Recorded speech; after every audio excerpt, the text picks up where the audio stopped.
હાલો, મારું નામ છે ગોયલ ભૂપતસિંહ, ગામ માલપર, તાલુકો ઘોઘા, જિલ્લો ભાવનગર. હું છેલ્લા 7 વર્ષથી ઝાર મુક્ત ખેતી કરું છું. કોઈ જાતનું ઝેર વાપરતો નથી ખેતીમાં, અને બધી પ્રોડક્ટ હાથે જ બનાવું છું. મારા કોટા સૂઝથી અમુક બીજા માણસો દ્વારા જાણીને જે હું બનાવું છું તમને જણાવું છું. હા, સ્ટેપ બાય સ્ટેપ સમજાવો ને આપણે ભૂપતસિંહ. હાજી, જો આ પેલું આ માટલું આપણે દાટેલું છે, એમાં માઇકોરાજા બનાવવાનો હોય આપણે. એમાં 2 કિલો ચોખા લેવાના, એને આપણે બાફી નાખવાના, જે ઘરે ખાઈ નહીં પ્રમાણે બનાવી નાખવાના. બફાઈ જાય પછી મારી પાસે 500 થી 1 કિલોગ્રામ જેવો ગોળ ફેરવી દેવાનો, મિક્સ કરવાનો. વળી પાછું એ માટલામાં નાખી અને જો એનું મોઢું મેં જેમ ટાઈટ કર્યું ને એમ એર ટાઈટ રાખવાનું, અને એટલું મોઢું એનું બહાર આવવા દેવાનું, આખું નહીં દાટવાનું. અને ઝાડ નીચે જ દાટવાનું. ઝાડ એવું લેવાનું કે જેના ફળ મીઠા હોતા હોય. આપણે જમરૂક છે ને, જમરૂક નીચે જમરૂક નીચે છે, મીઠા ફળ હોવા જોઈએ. હા, અને આને રાખવાનું હોય છે મિનિમમ 8 દિવસ, 8 થી 21 દિવસ. તમારે ઉતાવળ હોય તો 8 દિવસે કાઢી શકો છો. જો ઉતાવળ હોય તો 21 દિવસ રાખવાનું.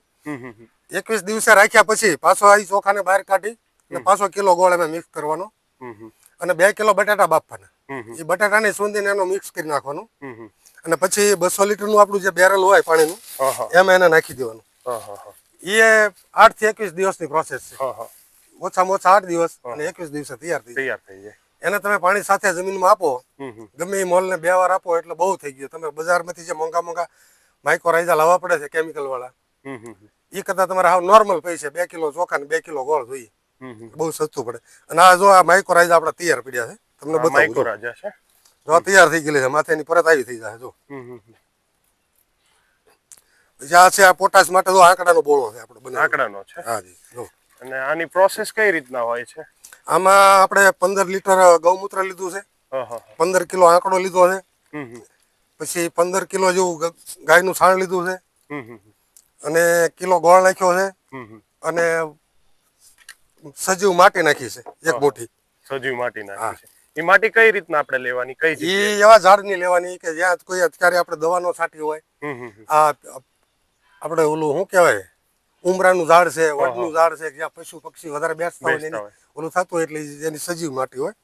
આ કેટલા દિવસમાં તૈયાર થઈ જાય? આ વધીને 20 દિવસ. 20 દિવસ, 15 થી 20 દિવસમાં તૈયાર થઈ જાય. અને આને આપણે કઈ રીતના યુઝ કરીએ છીએ? આને આપણે ગાળીને પછી પાણીમાં ડ્રીપ સાથે આપી દઈએ છીએ. ડ્રીપ સાથે આપીએ છીએ. આ આપણે બેગ છે, એનરોબિક બેગ કે છે આને. આ મારા 3 વર્ષ થયા છે ને. આમાં રોજની 100 લીટરની કેપેસિટી છે, પણ હું એક આંતરા 200 લીટર ત્યાંથી નાખવાનું છે, અને અહીંથી 200 લીટર કાઢવાનું. 200 લીટર. એટલે ગાળવાની કઈ બહુ માથાકૂટ નથી રહેતી, ખાલી કપડું રાખીએ એટલે ગળાઈ જાય છે. એટલે આમાં તમારે પેલા કેવા પ્રોબ્લેમ થયેલા? પેલા તો એવું થતું કે રોજ 2 ટાઈમ આપણે હલાવવાનું ટીપણાને, વળી પાછું મારે આખી વાડીમાં ડ્રીપ છે એટલે પછી એને ગાળવાનું. એટલે એમ કંટાળો આવી જતો. પછી આ ખબર પડી કે આવી રીતે બેગમાં પણ જીવામૃત એવું જ બને છે. એટલે આપણે આ 3 વર્ષથી બેગ. એટલે શું આપણે નવા ખેડૂત મિત્રો હોય ને એ લોકોને ખબર પડે કે કેવા પ્રોબ્લેમ થાય છે, એના કારણોસર તમે આમાં ડિટેલમાં સમજાવો ને તો એ લોકોને ઈઝી પડી જાય. સાચી વાત છે. એટલે આમાં એરોબિકમાં આ રીતના પ્રોબ્લેમ થાય છે? નહીં, એરોબિકમાં કાંઈ નહીં. જે આપણે ઓલું બનાવીએ ને એમાં પ્રોબ્લેમ થાય છે. આ તો હાવ ઈઝી છે, તમે વાલ ખોલો એટલે સીધું આવી જાય. આને કાંઈ ન કરવું પડે, એને ગાળવું પણ ન પડે. આપણે આગળ બીજા કયા કરીએ છીએ? અહીંયા બધા આપણા એન્ઝાઇમ છે. કયા એન્ઝાઇમ છે? જો પેલા તો આપણે આ 10 પરણી અર્ક જે બનાવીએ ને, એ બનાવીને એર ટાઈટ કરીને આમાં 2 મહિને 10 પરણી અર્ક ભરી લીધી. 10 પરણી કઈ રીતના બને એ મને ડિટેલમાં સમજાવો. અલગ અલગ વનસ્પતિના પાન લેવાના જે ગાય ન ખાતી હોય.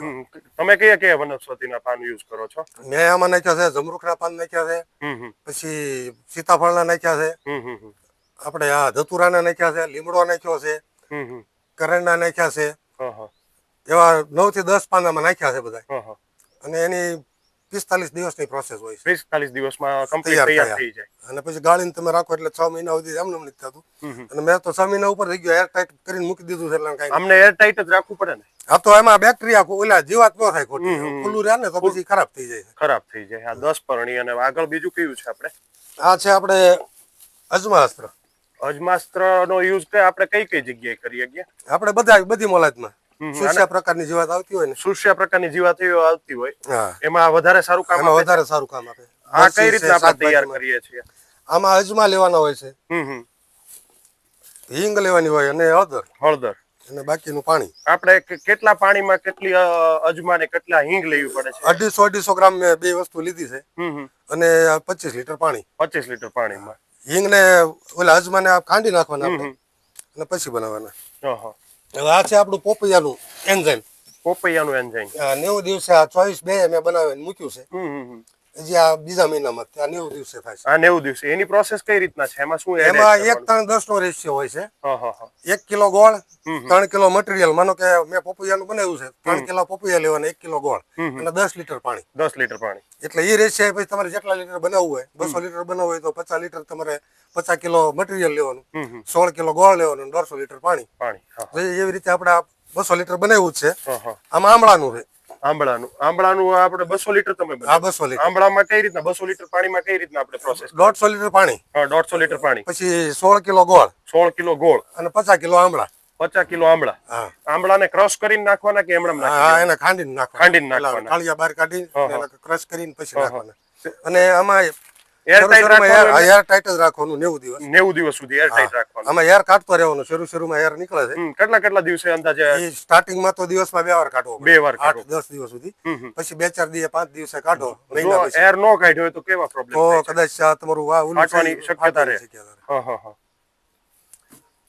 આ છે આપણે આ છે હરડેનું એન્ઝાઇમ. હરડેનું એન્ઝાઇમ તમે 21/2/2026 તૈયાર કરેલું છે. હા.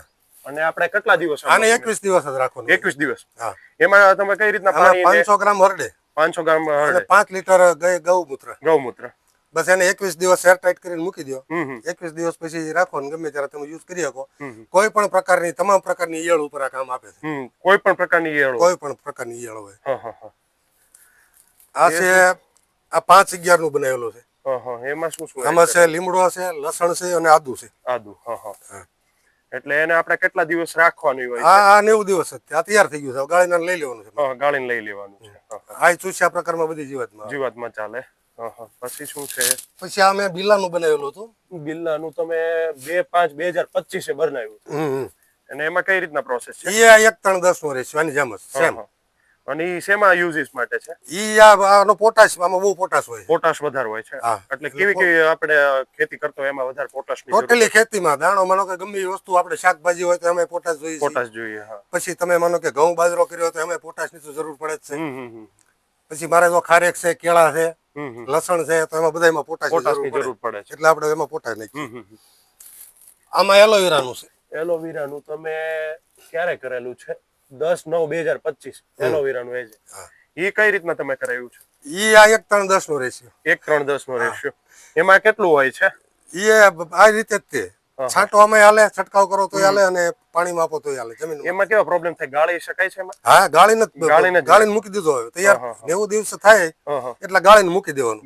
પછી આ એન્ઝાઇમ બધા એવા છે કે આને 5 વર્ષ સુધી આને કઈ થતું નથી. 5 વર્ષ સુધી કઈ થતું નથી. હા. જો તમને કઈ પ્રોબ્લેમ આવે, કદાચ અંદર બેક્ટેરિયા થવા માંડે જીવાત જેવું, તો પાછો ગોળ નાખી દેવાનો. ગોળ એડ કરી દેવાનો. એટલે આમાં કહીએ કે એલોવેરામાં શું શું એડ કરવાનું હોય છે? ખાલી એલોવેરા, ગોળ અને પાણી. 3 વસ્તુ જ એડ કરવાની. 1:3:10 આ જે આપણે બનાવ્યું એ જ રીતે. આગળ બીજું શું છે? બીજું આ છે મારે ભસ્મ રસાયણ. આ ભસ્મ, એ ભસ્મ ખોલી શકાય આપણે? હા, હાજી ખોલો તો આપણે દર્શક મિત્રોને બતાવી શકીએ. આમાં કઈ રીતે? હું અગ્નિહોત્ર કરું વાડીએ. 8 દિવસ સતત સવાર સાંજ અગ્નિહોત્ર કરવાનો. આ તારાચંદ બેલજી નો ફોર્મ્યુલા છે. ઈ ને માઇક્રોરાઇઝા બી. એટલે ભસ્મ છે એમાં કઈ કઈ રીતના? એમાં ઉર્જા જેટલી બધી હોય છે કે તમારી જમીનને બળવાન કરે. એટલે પાણીમાં 100 ગ્રામ ભસ્મ લેવાની તમારે અને 100 ગ્રામ ફટકડી ક્રશ કરીને પાવડર બે મિક્સ કરી અને એક પોટલી બાંધી અને એક 200 લીટરના બેરલમાં મૂકી દેવાની 12 કલાક અગાઉ.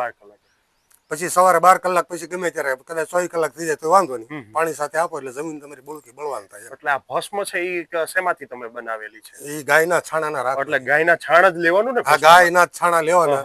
અને એમાંય પાછો એમાં નિયમ છે એનો, દી ઉગે ને દી આથમે. એક્ઝેક્ટ એનો ટાઈમ મૂકીને એ ટાઈમે તમારા આનો અગ્નિહોત્ર કરવાનો. કયા કયા સમયે કરી શકાય? તમે સવારે સાંજ બે ટાઈમ.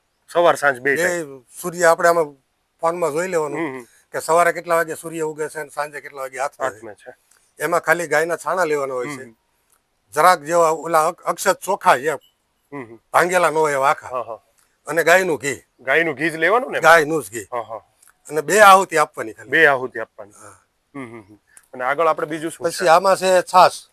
છાસ છે અને એર ટાઈટ રાખવાની હા, અને આ 15 દિવસ રાખવાની આવી રીતે એરટાઈટ. હમ હમ એમાં નાખેલો છે મેં તાંબાનો લોટો. તાંબાનો લોટો હા, રાખવાનો. એટલે તાંબરા છાશ થઈ જાય. હા. અને એ આપણે શેમાં યુઝ કરીએ છીએ? એ તે હું આ છાંટવામાં શાકભાજીમાં ને એમાં બધી. ઓકે. અને એ શું છે? આ છે નાઇટ્રોજન. નાઇટ્રોજન. હમ. આ તૈયાર થઈ ગયો અને ગાળવાનું છે આપણે. આ નાઇટ્રોજનમાં આપણે કઈ રીતના બનાવીએ છીએ? આ મેં લીધો તો 10 કિલો કોંગ્રેસ ઘાસ આપણે કહીએ. ઘણા ગાજરિયું ઘાસ કે પેલું કડવું હોય આ ઈ જાય એને ઢોરે નથી ખાતા ને કાંઈ નહીં. ખેતીમાં ભરપૂર માત્રામાં નાઇટ્રોજન હોય છે. એટલે મેં એમાં 10 કિલો એને લઈને કાપી નાખ્યો એ ઘાસને. પછી 10 લીટર મારી પાસે વેસ્ટ ડીકમ્પોઝર પડ્યું એ નાખ્યું અને 10 લીટર પાણી એમ કરીને આ તૈયાર કરી નાખ્યું. પણ એ ખડને નાબૂદ કરવા માટે કઈ તમારી પાસે ઉપાય છે? ઘણા બધા ખેડૂત મિત્રોનો એ પ્રશ્ન હોય છે. ઈ ન્યા સુધી હજી આપણે પહોંચ્યા નથી એટલે તમને કઈ ડિટેલમાં ખબર હોય કે ભાઈ કોઈ પણ ખેડૂત મિત્રને ખબર હોય તો કોમેન્ટ સેક્શનમાં જણાવજો તમે. એટલે ભૂપતસિંહને પણ આગળ ખબર પડે કે આપણે ઈ કઈ રીતના નાબૂદ કરવું. હા, ના બરાબર છે. એ ખડ બધાને બહુ રીતના પ્રોબ્લેમ કરે છે. એટલે આગળ આપણે બીજું શું છે? પછી આમાં છાશ છે. આપણે છાશ કઈ આ ગાયની છાશ જ છે. એરટાઈટ રાખવાની. 5 લીટર છાશ લીધી છે, 6 લીટર.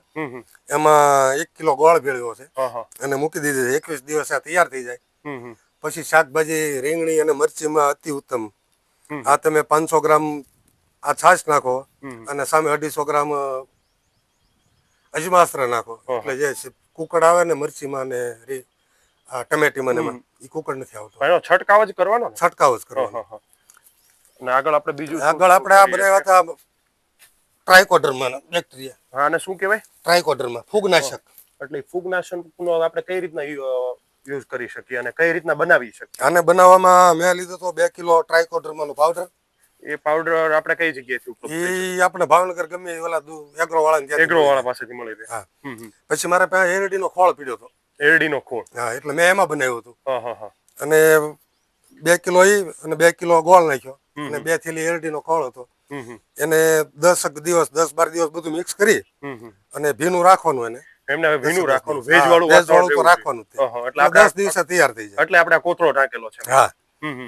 એટલે હવે અમે એટલું મટીરિયલ એટલા માટે રાખ્યું છે કે અમારે બીજું બનાવવું છે. એટલે હું ખાતર જે આપણું દેશી ગાયનું પડ્યું છે ને એ ખાતરમાં બનાવીશ. આમાં ખાતરમાં બનાવશો? એટલે આમાં મારે ટ્રાઇકોડર્મા બહારથી નહીં લાવવો પડે પાવડર. એટલે તમારી આગળ ઓટોમેટિક અહીંયા તૈયાર. હા, આવડું તૈયાર જ પડ્યું છે. આ એની અંદર મિક્સ કરી નાખીશ. એક ગોળ જ મારે નાખવાનો રહેશે. એટલે ટ્રાઇકોડર્મા તૈયાર થઈ જશે તમારે. આપણે આગળ શું આપણે બીજું કરેલું છે? બસ હવે એન્ઝાઇમ તો આપણી પાસે હતા એ બધા પૂરા થઈ ગયા. અને આપણે જે પાછળ તમારું ખેતર દેખાય છે એમાં મને થોડુંક સમજાવો ને કઈ રીતના આપણે ખેતી કરી રહ્યા છીએ. એમાં જો અહીંયા શાકભાજી છે આપણું. બધા મિક્સમાં શાકભાજી કરેલા છે. કયા શાકભાજી આપણે કરેલા છે? આમાં રીંગણા છે, ટમેટી છે, મરચી છે, પાલક છે, દૂધી છે, ભીંડો હતો, કારેલા છે બધાય. અને વચ્ચે પોપૈયા નાખ્યા છે અને કેળ પણ નાખી છે. આ જે દેખાય છે લસણ છે. આ ખારેક દેખાય છે. એ ખારેક નું કઈ છે આપણે બિયારણ ને? આ છે આપણે ઇઝરાયલી ખારેક. ઇઝરાયલી ખારેક છે. હા, હું લાવ્યો તો કચ્છમાંથી આના પીલા. 1 કિલો મારે 2500 રૂપિયામાં આવ્યો હતો. એટલે તમે આનો પ્લાન્ટેશન થી કરેલું છે ગ્રો કે સીડ થી ગ્રો કરેલું છે? નહીં, એનું આનો સાઈડમાં જે પીલા આવે ને યાનો પીલા તૈયાર આપણે લે. જો આ ઓલા બહાર આગળ તમારે આ દેખાય છે પીલા તૈયાર થઈ ગયા તો તમે બહાર કાઢી શકો? હા, બહાર કાઢીને ચોપ્પાના જ છે આવતા. એટલે કયા સમયે એ સોંપી ગયા તો એ તરત ગ્રો થઈ શકે? એ ચોમાસામાં આપણે જે જેઠ મહિને 6-7 મહિનામાં સોંપીએ ને તો એના માટે એને અનુકૂળતા સારી રહેશે. તો તમારો મોબાઈલ નંબર એક બોલી જાવ ને. મારો નંબર છે 972514 9010.